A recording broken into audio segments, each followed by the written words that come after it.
Hi everyone and welcome to the BSME Lockdown Lunch.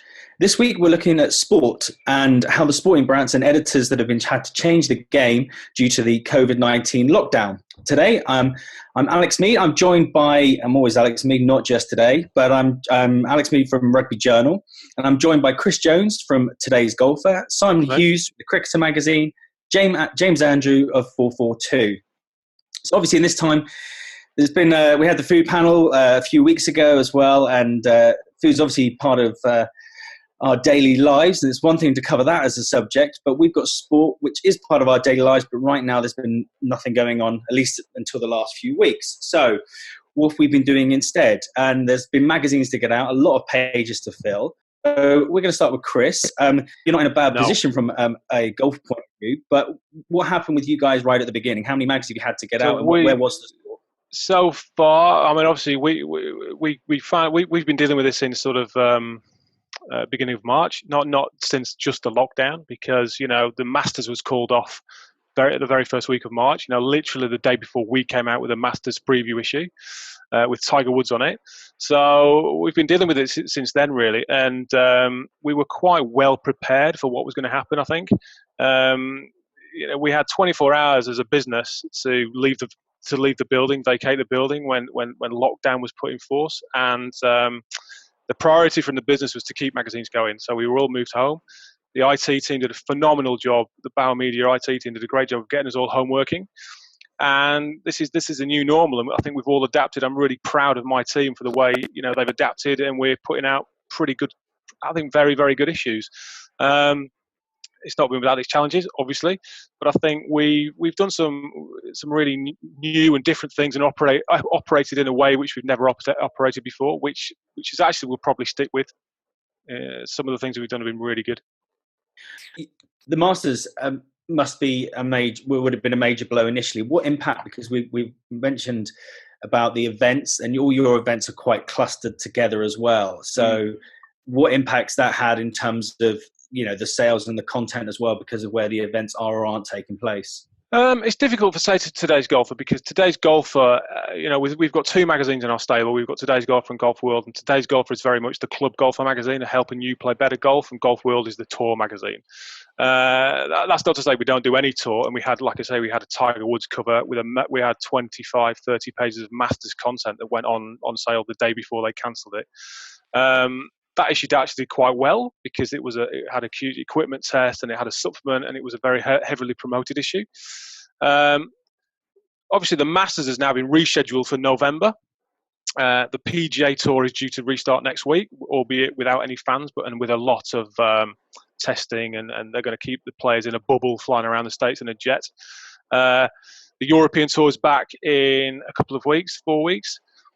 And they've got sort of a 4-5 run of English events, which is English and Scottish events, which is almost unprecedented. You have to go back to the 1980s to see that much golf in England. So in a weird kind of way, golf is bouncing back from this quite well. The other thing that I mentioned before, anecdotally, we're hearing that golf clubs are really, really busy. If you can't play football, you can't play rugby, and you used to play golf 10 years ago, there's a chance you're going to play golf again. Especially when that's the only thing you can do, or go for another walk with a dog. We're seeing, golf club memberships on average are up 30%, or inquiries for sure. So we're seeing this anecdotal evidence that golf is almost as an interest in the game that the game's not had for quite a long time, and I think it's the responsibility of all of us within the game to capitalise on it and make sure that the people who come back to it stay with it, and the new golfers that find it are welcomed. And we're encouraging everyone, whether it's women, the whole gamut of people who are finding this game, that they are embraced and welcomed into it. In terms of the context, like you said, there is a lot of tuition involved with the magazine. So have you been trying to help them do home golf, garden golf, it's funny, like digging bunkers? It's funny to say that. We've had practice from home as a big cover line in the last two issues. We've got an issue out tomorrow. Obviously, golf clubs open 2 or 3 weeks ago. You got your cover there? Yeah, so this is the next one. It's out tomorrow. Yeah. So that's Jumpstart Your Game, which is about, you've not played for 6-8 weeks. This is what to do to start playing well again. This is the one before it, which is just going off sale tomorrow, which was right in the heart of lockdown. Okay. 31 things to do at home. Yeah. So that was a hastily arranged cover feature, whereby, and we've done this quite a lot, we sort of repackaged old content. Golf instruction doesn't really change. It hasn't changed for hundreds of years. What does change is the way you present it, the headlines you put on it, the pictures you use, the design of it, the furniture on the page. We've got thousands and thousands of pages of instruction that we could have gone into. So we've repriced some of that, going back maybe 18 months. And we've repackaged it as two cover features to hit what people are doing. Because if you can't go out and play golf and you've only got a net in your garden, we want to be there for you to help you use that net. Yeah. So we're pretty well planned anyway on TG. We have a pretty detailed 3-month plan for every single issue. So as soon as we went into lockdown, we knew fundamentally what we were doing on every single page, but we've had to adapt that quite a lot. And we've also had to react to what the governments were saying. We had 24 hours notice when the government said golf clubs can reopen. So we were like accident stations. What we're going to do? What can we do online? How can we captivate our audience, share that excitement of get back to golf? Whether it's a social media post about share your first round with an emoji, or whether it's a cover feature about jumpstart your game, we've had to be adaptable and we've had to react to what's happening, because we don't know in advance, obviously, what Boris is going to say. And how important has been the digital side of things for your magazine? It's been huge. I mean, we've taken a bit of hit on traffic because I think lots of people are just sort of checking on what's going on with coronavirus on the news websites. And we're very much an equipment-based golf website. We're a reviews website. So how to buy a new driver, how to buy a new set of irons. Much of that business has been shut down because pro shops have been closed. You can't go and get a custom fitted for a new driver. You can now, but you couldn't before. But we have seen a rise in the traffic around how to play golf safely, where to play golf safely, what you need to do with social distancing. I think England Golf and Scotland Golf and the national golf unions have done a brilliant job of educating people and what they can do and how they can do it safely. I'm playing golf now, again, once a week, and I feel completely safe out there. We're playing now as 3 balls and 4 balls are allowed. You don't touch the flag, you don't shake hands, as clubhouses are closed. I feel miles safer on a golf course with my mates than I do in a supermarket. So but people have craved that information about how to play safely, where they can play, and what they can do. So we've ensured that we've delivered that content, and the traffic is picking up now. And there's any quirky rules they've had to bring in order to make the golf happen? Has it changed the game at all, or? Well, you can't touch the flag, which is but. Is there a standard distance? Because our golf club does a 1 meter gimme, which is pretty awesome. I'll be honest. They should do that. I don't think there is. My club is pretty much golf as business as usual, bar the fact you can't touch the flag. The holes are cut so that the ball sits almost just underneath the putting surface, so you're not having to reach in and root around the hole. You can just get it out with your putter. The clubhouse is closed, obviously, which is a shame because you can't have a pint under beautiful weather at the moment. And there's a one-way system around the clubhouse, so you can walk in this way, walk out that way. Little things like you've got to change your shoes in the car park and things like that. But all this has been put in place by England Golf and Scotland Golf, the national golf bodies, to ensure that everyone's safe. And if you're out in an enormous field, like I say, I feel really safe playing. I think a lot of people do, and because it's one of the few things you can actually do at the moment. I know more and more sports are opening up, but because it's one of the few things you can actually go and do, and you have been able to do it for 3 weeks now, that is why more and more people are doing it. And we just got to hope now, as a golf industry, hope that more and more pro shops can open, and then people can start buying golf clubs, balls, trolleys, etc., etc. Because you must be one of the few sports that could actually benefit from this, because the growth of grassroots golf has been a bit of a decline, and the idea that this could actually be a massive boost. I think so. I mean, I hope so. I really do, and I think we have a role to play in that, in educating people about why it's a great game. It keeps you fit. It's social distancing. When I hit it way right and my playing partner hits it way left, there's no better form of social distancing because you're 150 yards apart. But I think, like I said before, we're hearing from more and more golf clubs. I'm a member of the golf club here in Peterborough, and it's absolutely packed. You can't get a tee time on it. That's great, because it means people are excited to play. They want to play. They're taking advantage of the weather. My club has had 25 membership inquiries in the last 2 weeks, new membership inquiries, and we're hearing that across the whole country. And like I said before, it's just a matter now for golf to capitalise on that and make these new golfers welcome. Make them welcome. Make them not feel like they can't use their phone in the golf course. Make them feel that they can't change their shoes in the clubhouse. The stuffy image of golf. Let's dispel that a bit and make these people welcome, because once we've got them and they're playing the game on a regular basis, they'll stick with it. Okay, thanks, Chris. And let's go over to Simon. So this should be the start of your peak, really. What's been happening in cricket, and what have you had? You've had to get 3 issues, I think you said, out in this time. Cricket, in a way, it has one advantage, and that is that we're actually masters of filling time. So if there's nothing happening, which a lot of people think happens a lot in cricket, you are very good at passing the time, finding things to do. So cricketers at home is a bit like being stuck in the dressing room all day. They've found things to do. They've shared a lot of quite interesting content. Someone like Joss Butler has been doing Pilates with his wife. Ben Stokes has been trying to beat his 5-kilometre time. Other people have done various things in their garden, sort of dances and music, sort of inspired things. I think the players have been fine to now, and now they're champing at the bit. They want to get out there and play, and it's been announced today that July the 8th is the first test against the West Indies behind closed doors at Southampton. So that's good news. From the magazine's point of view, because we've always had a lot of content backed up, and there's a lot always written about cricket anyway, that we haven't struggled for content particularly. And this current issue here is all about cricket books. So there's cricket books going back to 1870 that are sort of outlined. Obviously you can't get hold of those anymore, but there is so much quality, deep, really meaningful literature on the game. So we actually devoted a fair bit of a whole issue to that. We haven't actually had too much trouble dealing with content. We've had to reduce pagination sizes a bit, but generally we've had people saying this, that a couple of issues have been almost better than when there's cricket on.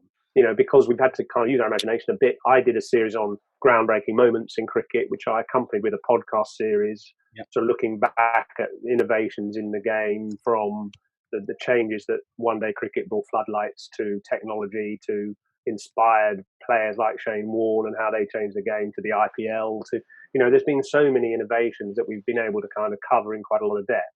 So actually, from a content point of view, it hasn't been too difficult. Digitally also has been great, because we've really beefed up our online presence in the last 2 years, and they've done an incredible job with things like the Quarantine Cup, which sort of almost replaced the Village tournament. That we used to have a Village, or we have got a Village Cup which plays, but this is a sort of substitute to that, which is an online playing the game Cricket 19, county players playing against each other, the online video game, and taking that to a final. With proper commentary, imaginative commentators like Mark Church of Surrey, who's been commentating with his daughter on old matches which have been shown on TV. So, the content actually has been pretty good. What I do feel worried about is the future of the game, because in complete contrast to golf, nobody's playing. There's no prospect of amateur games starting until August. And I think we're going to lose players to other sports, to other pastimes, when they can't carry on playing this year. They may lose enthusiasm. And, from a professional games point of view, it's serious, because counties are completely reliant on money coming through the gate, obviously subscriptions and paying customers. If there's no cricket, there's no money. And they're all struggling, financially anyway, many counties. So with no money coming through the gate, there are going to be I think there are going to be a couple of counties that could go out of business. And, whether they are bailed out by the ECB, whether they have to change their outlook to perhaps devote themselves to T20 cricket only as a fully professional outfit, those sorts of things are going to be really front and centre of the talks over the next few months. What's the playing advice for the level below sort of international and professional? Yeah, I mean, we actually, another thing I suppose that's important for magazines is to still try and be news services. And again, we are different from golf, because golf is, those golf magazines are so much about how to improve yourself. Whereas actually we found cricket-wise, not people aren't that interested in tuition and tips and things. They're much more interested in interviews, history, obviously coverage of the game and so on. And you know, in this case, I think it's we did an interview with Jeremy Farrar, the one of the guys on Sage. I think he's chief executive for the Wellcome Trust, and he said to us 2 or 3 weeks ago, hopefully club cricket in August. So we sort of put that message out there. Okay. And I mean, I think it makes a lot of sense to be playing club cricket in the same way as, you know, why can't you play golf? I think club cricket, provided you're sensible, you don't have 4 slips and a short leg, you know, clustered around the bat. It seems to me it's logically possible to do it in this new normal. Yeah, and so you're kind of thinking the actual top level of the game is going to get back pretty quick. Yeah, I mean, July the 8th, there's a first test. Obviously, it'd be weird because it'd be behind closed doors. Although, actually, some test matches in places like Dubai are played pretty much to an empty stadium anyway. So, you know, the players won't be completely alien to that idea. And they've got 3 tests lined up against the West Indies.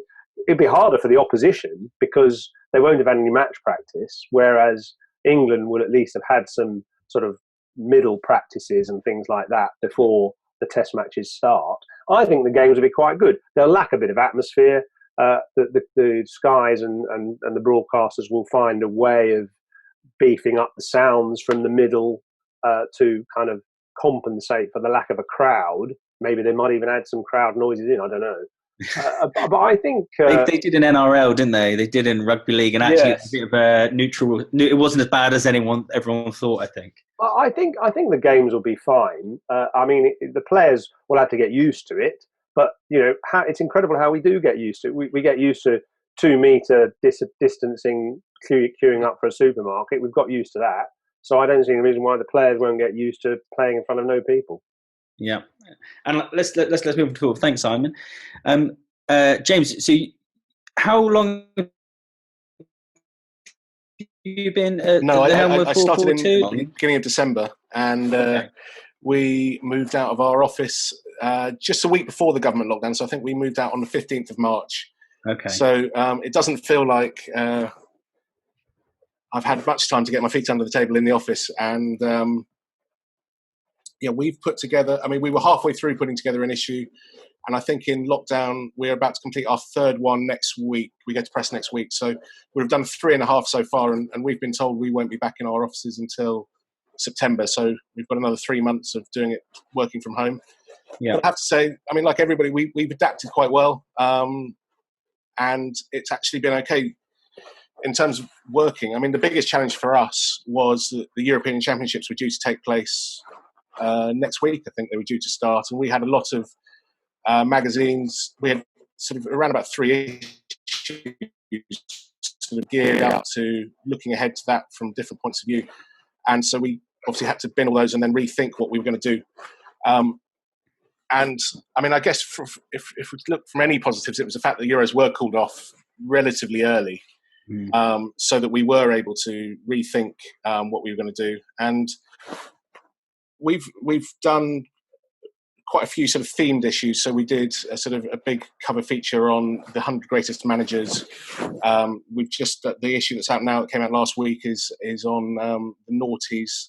So 2000 to 2009, which has been very well received, judging by my sort of email inbox and the Twitter feed and stuff. Yeah. And we're doing one at the moment is sort of celebrating Brazil because it's 50 years next month since they won the 1970 World Cup. So we're sort of celebrating all things Brazilian in the next issue. But after that, I think we will return to sort of normal and do the sort of normal kind of 442 with a cover feature and then just other features that aren't necessarily related to that. And it's not a complete themed issue. It's it's obviously been a challenge, but it's been enjoyable as well. And I think I echo what others have said. Some of the magazines we've put together have actually been really, really good and have been well received. We've obviously suffered a little bit because WH Smith's is shut, but supermarkets are still selling 442, and our subscriptions are doing pretty well, especially our digital subscriptions. So we've done okay, and we're in a pretty good place. And in terms of football, top level football, Premier League should return in a couple of weeks' time. June 17th, it's due to return through till the end of July, all being well, and then European competitions to conclude in August. I worry about football below the Premier League and probably below the Championship. I'm not sure how they will survive, how it's going to look without fans. Well, it's the same as county cricket, isn't it? Yeah. I mean, the TV money is obviously huge in the Premier League, but it's not in the Football League. And you do worry about how those sort of 40-odd teams in Leagues 1 and 2 and below in the non-leagues will survive. But hopefully something can be done, because it's I think the one thing about English football is that the depth of which it goes to, goes right down to the grassroots, and that's one of the great things about football in this country, right down to club football. So hopefully something can be done, but it's very mixed at the moment. I'd say top level football I think will be fine, but it's I think there's a concern for what happens at lower levels. Do we think, actually, I just wondered from what you were saying there, do we think that in the same way as it's given us time being at home to find our unread book that we've always wanted to read, or watch a film which we hadn't watched, sort of thing, there seems to be quite an appetite from the sporting public for looking back at old great matches, or hearing audio of great commentaries, or obviously reading about fantastic moments, which I suppose when you're producing a monthly magazine or a daily newspaper, you almost overlook the great events of the past because you're so busy just churning out day-to-day stuff of which implies, in a way, there is too much sport going on, perhaps. Yeah, I think it also depends on your audience. So, like with the Rugby Journal, all our articles are like 3,000 words, and they're like all big reads, probably a bit like the Night Watchman in that sort of kind of feel. When you've got, so we do go back a lot, and what we found is all the other papers are doing more of what we do on a regular basis, and so we have to do a little bit more. So but we've also found the access to players has been better. So we got Eddie Jones, which we would never have normally got, because we happened to know, and we got in touch with him in Japan and he said yes. And then we got this illustrator who also had less work, so we could afford him, but he's amazing. But he loved the idea of doing Eddie Jones on the cover. So we got this incredible illustration, and we got Eddie Jones. And Emily Scarrett, who is the world #1 player at the moment, she's obviously got a schedule, but she spoke to us every week for an hour for 4 or 5 weeks. So we could tell her whole story, which you'd never normally get, because the first hour of an interview with players is often a little bit of a waste, because they're going through the motions, trying to wrap you up all the time. They keep trying to give you the soundbite to get you to stop asking them questions. So it's changed that side. But I do feel we've in rugby, we reached capacity of nostalgia. I was going to say, because you've got no prospect of sport for a while, so are you going to run out of content eventually? We're going to focus on New Zealand playing, and we've got New Zealand kicking off. And the best thing about it is that, in football, you've got Bundesliga, which is great, and I don't know what everyone. I mean, golf, you had the challenges, so you had big names. Yeah, and we've got New Zealand. If you watch personally, I watch Super Rugby for the New Zealand sides. And there was a rumour today that maybe Dan Carter might get involved. And so it's like Brazil putting on a rugby show for the world in the Super Rugby, in my view. So actually, we've got the best thing to focus on, because we don't know when we're going to come back. The training has been announced, which said 6 players at a time, and they can only do so much. There's no contact, obviously. I think you can train of more than people in a space. So you could, in theory, get a rugby team training as long as you've got enough space in which to put them on like 2 pitches or something. But it's the contact element, and it's going to be what happens in other sports.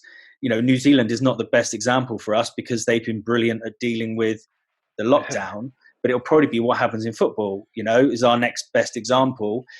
If they have big outbreaks of COVID in football, then that's going to put us back however far. But most people were thinking, certainly grassroots rugby, there was talk that it won't get back until maybe even there's, a vaccine, because your kids who are going to go out, would mums let their kids go and play contact rugby if there's not a vaccine, if there's a granny in the house type thing? Do you know what I mean? So I think that's going to be delayed. But even the Premiership, it's been the last one.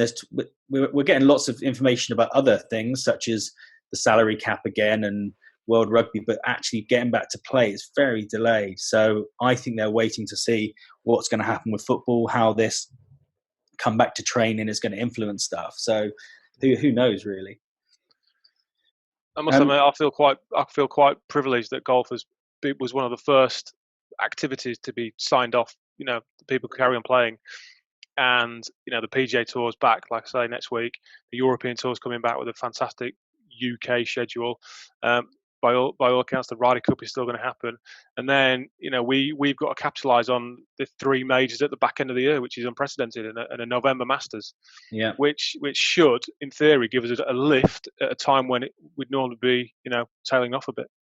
I think that's the issue. It's the participation issue, because golf magazines generally are so key on they are actually people are playing, because absolutely football and rugby, while some of us might hang in there for vets rugby and vets football, generally our days are done in the 30s. So whereas golf, it's forever, and that's why titles such as yours can this is a massive opportunity. And I guess we're all hoping that with lockdown, people would be subscribing more and like maybe needing reading material. What's been the impact on sort of sales? Obviously, the newsstand's an issue, but generally, what's been the feeling there? I can speak for golf. I mean, I think we're down newsstand. I don't know the numbers. I mean, we're better than the industry average. But like I said earlier, our subscriptions are up and our digital downloads are up. So they don't quite equate in terms of we haven't made up the loss from the newsstand. But I think what we need to do as well is to make sure that we keep putting out really good issues, and we, like I say, we make sure that we capitalise on the rest of the season. So there's going to be a lot of interesting golf, especially in the UK, with these tour events, these 8 tour events that are going to happen, including 4 on the trot in England and Wales. They're going to be on Sky, but no fans are going to be allowed in. And we just need to make sure that we're making sure that people are excited by those and carrying on going out to play golf.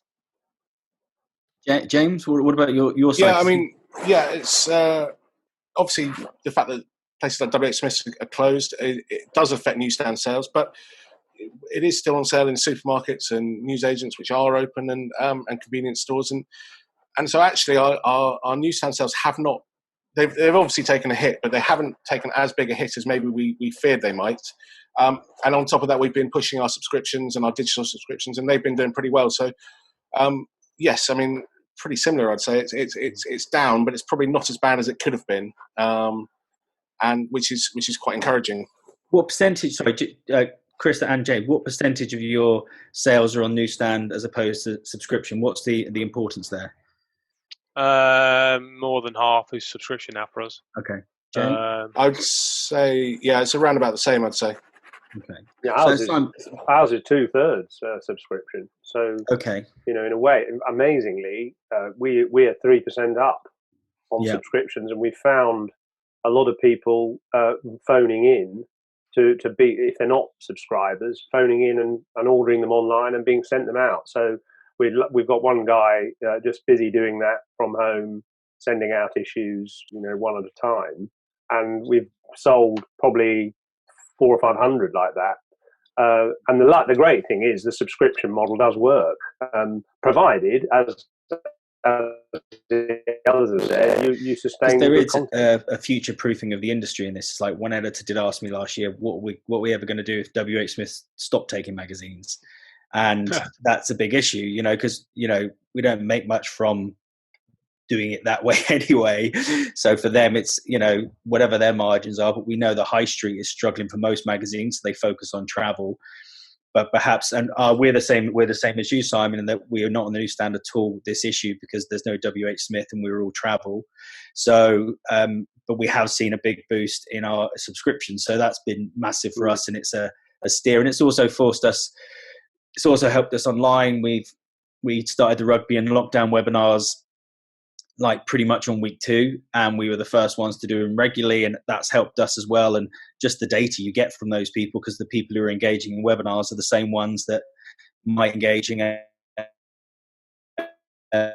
long read article and those sort of aspects. So this could be, there's a negative in that WH Smith, who knows what's going to happen with them when they come back. We don't really know, but it could be a sort of future proofing perhaps as well for the industry. I think I would say that there's an opportunity for all of us to improve our digital offerings, actually. And I don't necessarily mean online coverage. I don't mean day-to-day stuff. I actually mean how we present the magazines online in a slightly more interactive way. And I forgive me, I don't know how any of you guys do it at the moment, but I think we're behind. I think our digital offering is brilliant. But I think we should have a much more sophisticated app and digital presence, which enables people to read pages of the magazine and then go in deeper. Have links to perhaps videos or audio, podcasts or whatever that can draw the reader or the listener in more deeply, and then you get engagement from sponsors and stuff because people are staying in touch with the site. Yeah, no, I imagine that is the case. I mean, we're kind of fairly new, but we knew that from the beginning it was about engaging sort of across all platforms. We were able to look at other people as well and what had happened. But someone has actually asked one of the questions from Sharon Wheeler, say that specialist media have adapted better to the lack of live sport than the daily media. Using your contacts book and come up with a range of features that you want to read, human interest features.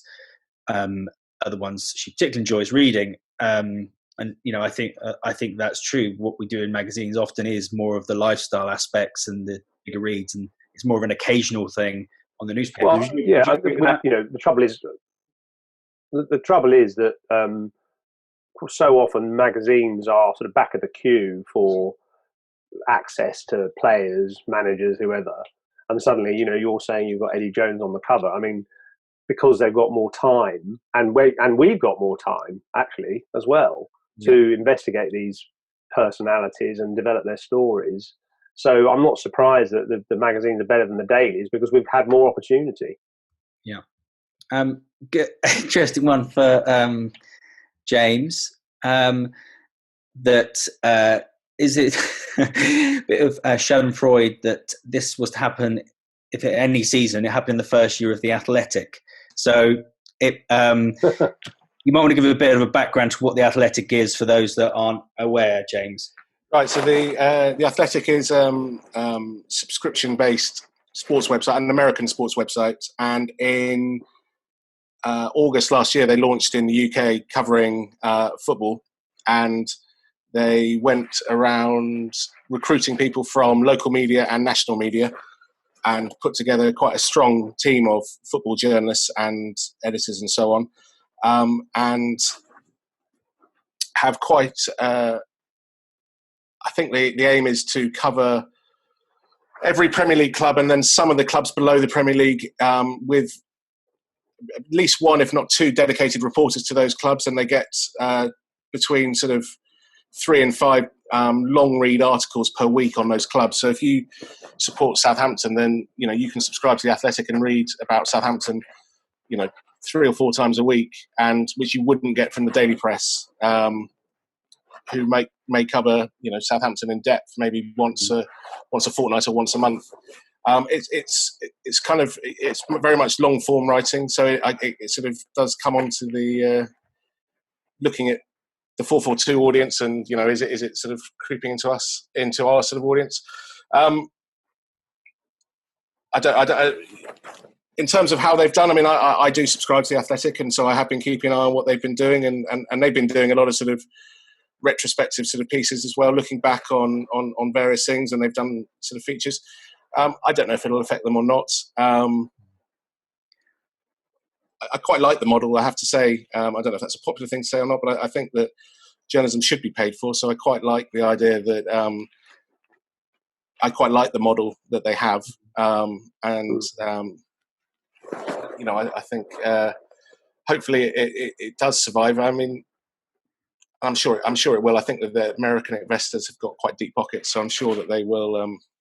They employed some big names in there. They took a lot of big hitters from a lot of places, and I guess it's on their business. And I think one interesting thing is that what we specialise in as magazines has always generally been the long form. Yeah. And I think what we've dispelled over the last 6 months or however long is that long form online really works as long as it's good enough. It doesn't matter how long an article is. If it's good enough, people will read it. And I think actually what we have seen is a lot better journalism. We've had people trying harder to find stuff. And there are certain newspapers, I do agree with Sharon said, that have struggled, that have not been as proactive as some of the independents. Another one, so from Tim Pollard, if there's any plans for any of your titles to sell at a local level to sports clubs. So trying to aim more regionally. I guess that depends if your sports clubs are there or if you can try to engage sports memberships. I'm not sure who that maybe that's a Chris question, perhaps. Funnily enough, we tried something like this 4 or 5 years ago, whereby we sent, the rationale being that, if a golfer is in a golf pro shop, he may want to buy a golf magazine. So we sent copies to pro shops, of which there are 3,000 in the UK. And it was just a disaster because golf pros aren't set up to take magazines, to send them back if they don't sell. They just ended up giving them away to their friends. I think there's an opportunity around subscription deals, and we do some really interesting partnerships with some of the golf brands in terms of trying to get people to subscribe to the magazine. But with Bauer Media being, Bauer Media's sort of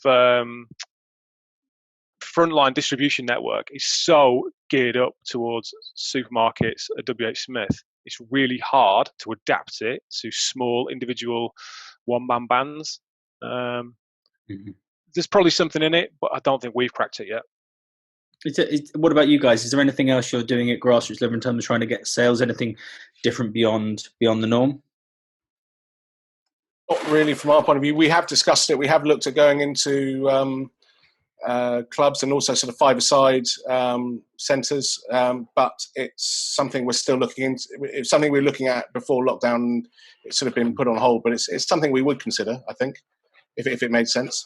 And it would make sense to, get a younger audience in, to get younger people into magazines. Yeah. It's frustrating for the cricketers. It's frustrating that we haven't got a bigger audience, actually, because you feel county members are the perfect recipients of magazines to read. You sit there all day watching county cricket. Why not read a magazine about the sport you love? And we've focused actually quite a lot on county cricket over the last couple of years because that was an area that wasn't really being delivered by the nationals. The one other area that we've sort of tried to beef up has been schools coverage because there's so many. That's a way of getting to younger readers, and so we do a supplement every summer. I think it's called the Playing Fields of England, and all the schools who are interested enter their criteria for cricket and what facilities they have, and then we kind of draw up a list of the best 100. And do a kind of brochure about it, and they will pay a subscription to be part of that. That actually works really well. But again, if you've got no cricket going on, you can't really do that. Yeah, and likewise. I mean, it depends on what's in the copy because we did a big history on Blackheath in the last issue, and we'll be in touch with Blackheath and do deals with those direct clubs who we feature, but then we're quite a small independent unit, so that makes sense as well. But it does get it in the hands of the people who want it, because if you're interested in the history of a club like Blackheath, then there's a good chance you're interested in just history and stories, so you can try to engage them in that way. Let's another one as well. Got someone who's first year as a sports editor for the university newspaper. Do you have any tips that you wish you had known for your first editorial role? I think I would say ordering the content. What we tried to do with the Cricketer was it was all a bit jumbled up, and you had kind of columns, and then you had some features, and then you had various other sort of random things. So my philosophy was to use the Waitrose model for laying the magazine out. So when you go to Waitrose, something about the way that the food is laid out, the aisle sizes, just the kind of the smiling faces. I don't know. It just seems a more pleasurable experience, and things are better labelled, and everything's ordered, and it's just easier to find stuff. So I tried to integrate that into a magazine kind of list or order, so that at the beginning you got some sort of aperitif, some nice sort of appetite wetters. Then in the middle you got some beefy main courses, and then at the end you got some quite sweet tails and the other stuff, and a bit of a dessert. And the other thing about Waitrose, quality content, the best ingredients. So those two things were what I tried to do, was order it better labelling of the whole magazine, so that there was a simple structure you could follow, and obviously high quality ingredients, which means good writers. Any other tips there?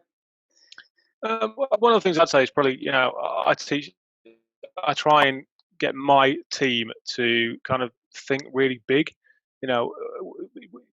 We've all got thousands of ideas, but I think the ones that make a difference are the biggest ideas. That when you sit there in a planning meeting and say we should do this, people go, "You'll never make that happen." But when you actually look into it and try and do it, and if you persevere with it, you can make things happen. And I think examples for me are things like we've had Rory McIlroy edit the magazine, which came about through a conversation with his sponsor TaylorMade. If you give us an hour with him, we can do this, this, and this, and this, and we can do this online. We'll put him on the cover, and he'll talk about his equipment. There's a win there for the manufacturer, and there's a huge win for us because we've got Rory editing the magazine.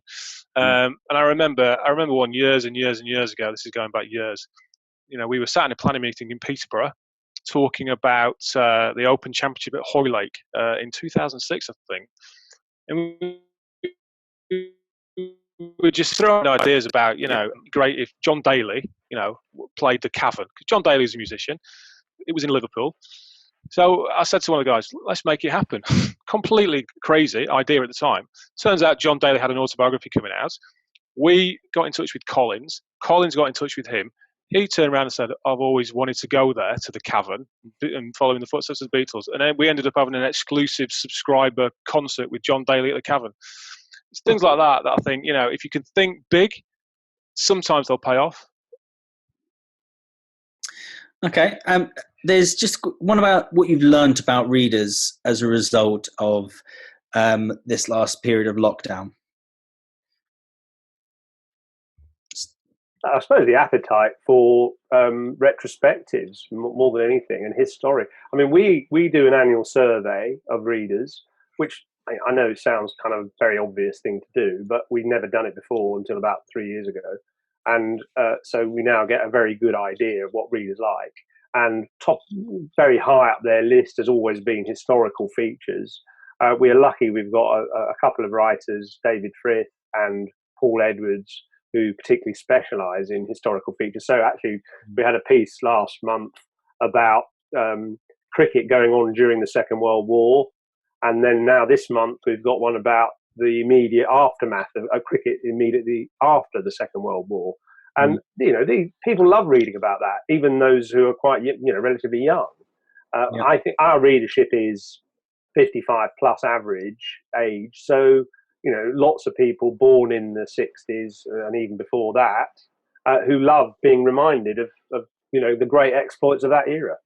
Yeah, and I think the other thing I wanted to finish on was kind of going forward, what are the things we're going to take with us? Because, like, for us, these webinars have been amazing for us because it's engaged our readers in a different way. We're a quarterly, which means frequency is a major issue in terms of the content as well, and as much as our images are. But these webinars are going to continue, but we've got to evolve them. So whereas before it was all about what different groups were doing in lockdown, now we're turning them to focus and just take this dynamic that we've got here, this more casual dynamic, which is better than a podcast because it's interactive, and take it forward. So whereas before it would be referees in lockdown or what have you, it might be this time, next one, it might be a focus on Tonga, partly because Tonga is a fascinating place, not just about the rugby players, them talking about life in Tonga. Where is Tonga on a map?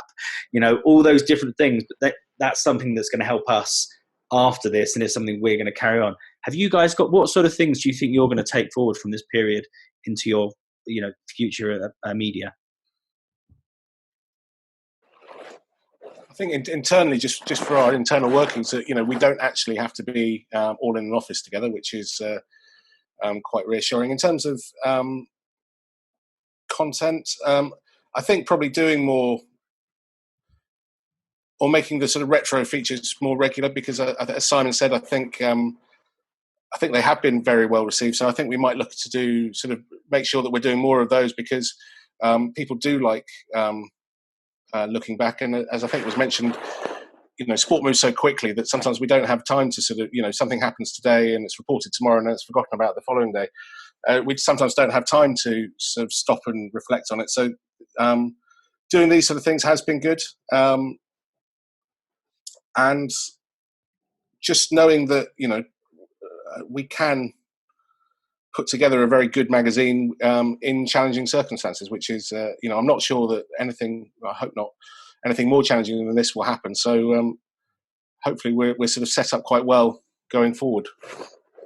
I think the big things for us is that, we've learned how adaptable we can be. We've ripped up flat plans in with 24 hours notice and completely changed covers, completely changed plans. We had a 40 page open championship preview issue, which should have been coming out tomorrow. It's not been done. But what we have done is change that content. So we've done the open that never was issue. So we've got all that open content celebrating the greatest event in the game, but we've not tagged it as an open preview, but it's still really interesting content with Tommy Fleetwood on the cover and that sort of thing. So I think the adaptability that we've shown has been good. I think the point about home working, I think that's going to be with us forever. I think my team have really enjoyed it. The flexibility, they've all got kids. They've got, they might start at 7 a.m. and finish at 3. That's great. Fine, carry on. The adaptability. I think we've all shown that we can change the plan. The plans are really important, but they can be changed, and quite often for the better. I would say, just to add to that, also using multiple platforms as I said, almost creating content which has a video and an audio element to it as well, to keep people engaged, and then they can choose how they consume it. And clearly kind of getting behind the scenes of players and commentators and seeing a bit more about their lives through these kind of mechanisms like Zoom, and then packaging it up and making it a really interactive piece of content. I think that's kind of something we should be doing more of in the future. One thing we've done quite a bit of, because we've had a bit more time, is just engaging with people and not just engage with the readers on social media, just sharing their joy at the golf back. What was your first shot like? Like I say, share your first shot in an emoji. Where have you played? How much did you miss it? Those sort of questions, but across all the platforms, because often we're so busy producing magazines, we don't have time to do that sort of thing. But we've tried to do more of that, and it's paid off. We've had 15,000, 20,000, 30,000 engagements on a tweet. When you said, what course are you playing today? Are you playing at the weekend? Who are you going to play with when your 4-ball is back? Tagging a friend, that sort of thing.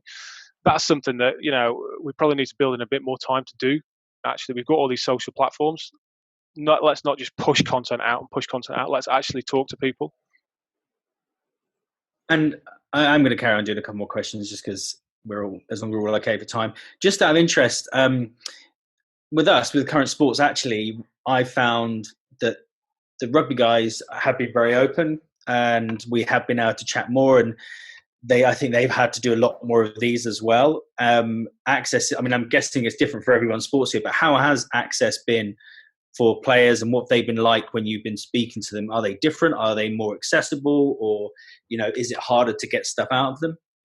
I lucked out, but I contacted Justin Langer, the Australian coach, former player, and I couldn't get him off the phone. It was like I'd earmarked about 20 minutes, and we were still talking an hour and a half later. Yeah. And interestingly, he said that as a result of his appearance on the Test, which was the series about Australian cricket that was on Amazon Prime, he got contacted by Eddie Jones himself to find out about coaching. I think coaching actually, has become a very interesting area as well. So in the last 2 or 3 years, the coaching of sport has almost generated as many stories as the playing of it.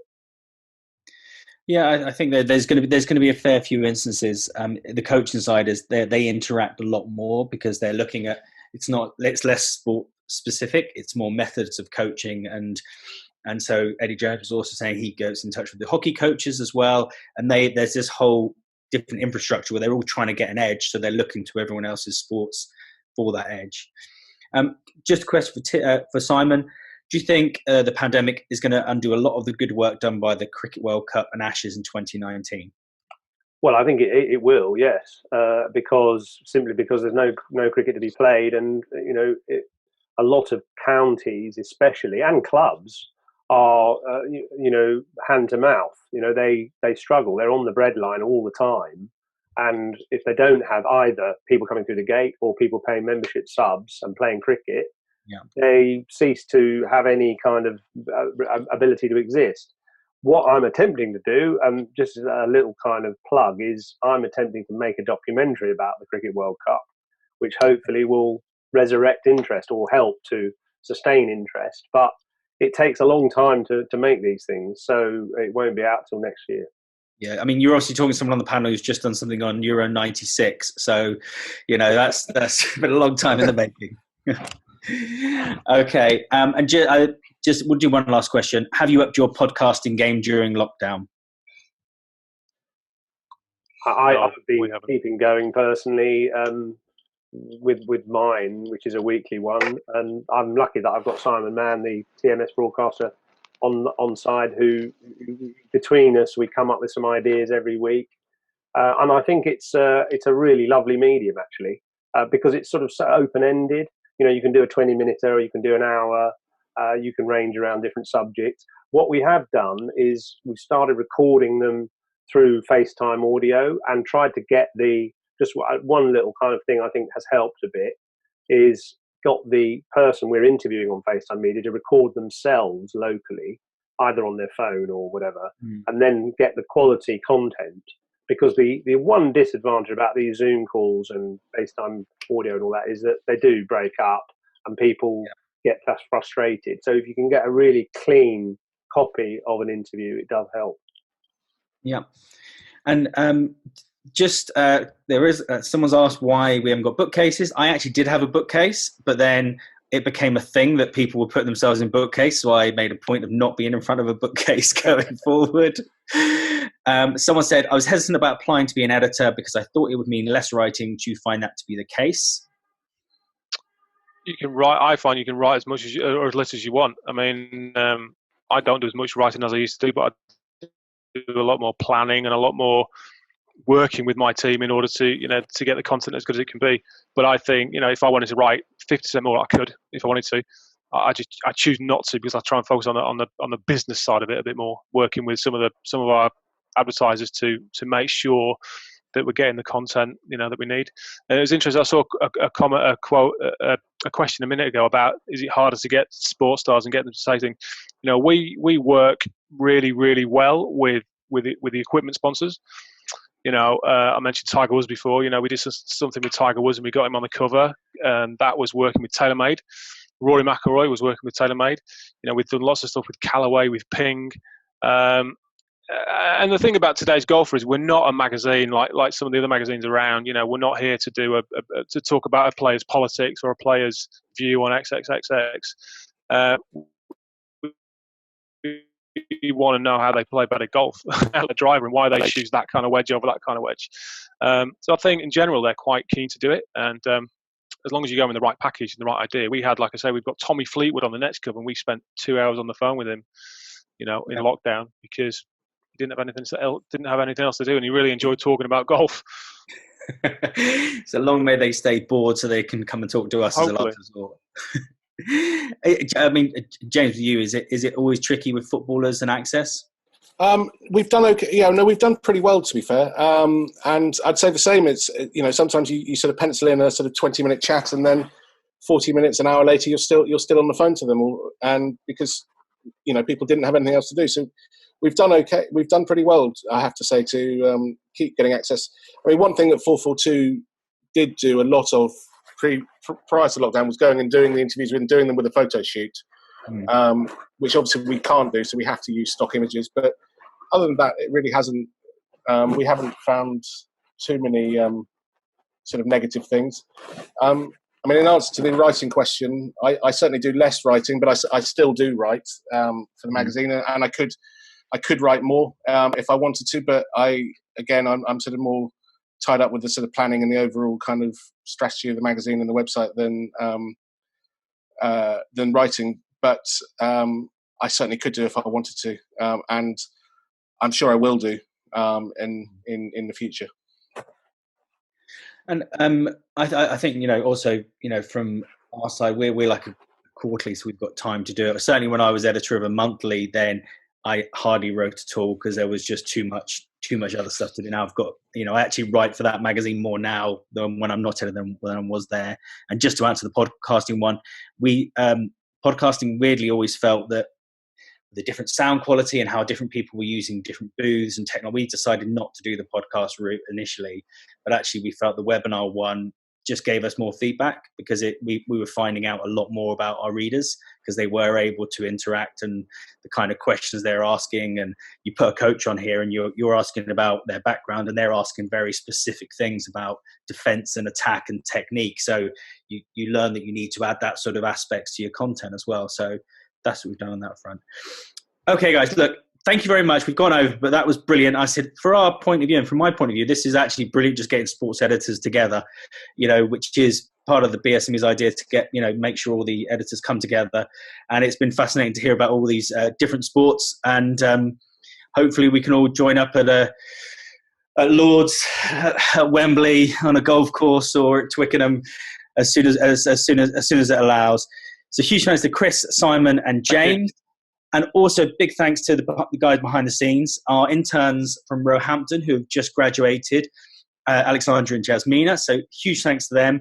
The next one of these, follow the social media channels, is going to be on travel, where we've got people from National Geographic Traveller, Wanderlust, and Sophie Griffiths from TTG Media. So stay tuned, stay safe, everyone, and thank you very much, guys. Take care, everyone. Goodbye. Goodbye.